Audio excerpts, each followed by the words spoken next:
and the team of Sarangani just shows you how they value this match. Romel Calahat nakalusot. Goes for the reverse layup. Nung dumating siya sa Sarangani, Coach Mike, they were 2-9. But since then, as they were 8-9, below 500. Influensya ng isang coach. Same roster of players, you switch coaches, and immediately nakikita mo nagke-carry yun what they do. LGR, the official outfitter of the MPBL. Calahat sinking both free throws. Will Lanzac will flip it up. No go.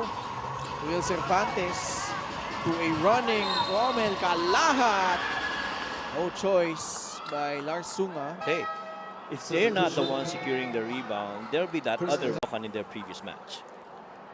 Si Chris kasi on and off in terms of him. Ayun kung saan natalo sila, surprisingly. By and then time and a good finger roll finish. Katakutan posting up Romel Calahat.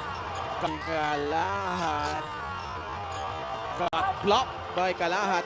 They putting in that 3, cuts the lead down to 12 as we open up the fourth quarter.